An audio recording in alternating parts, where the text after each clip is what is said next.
ஆக்சுவலா ஃபேங் எங்க இருக்கால, அவ ஒன்றும் டேலண்டான பர்சன்லாம் இல்லை.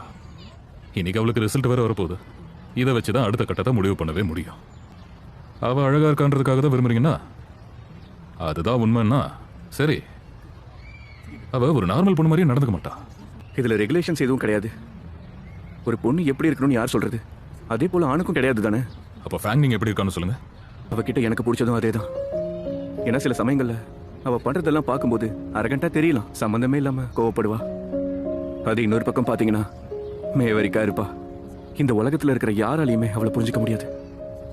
உங்க பொண்ணு ஓகே தான் சார். அவகிட்ட எந்த ஒரு குறையும் கிடையாது.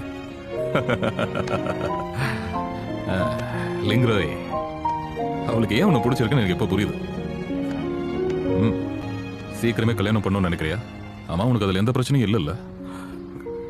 இங்க பாருங்க அங்கிள், கல்யாணத்தை பொறுத்த வரைக்கும் என்னால எந்த வாக்குறுதியும் தர முடியாது.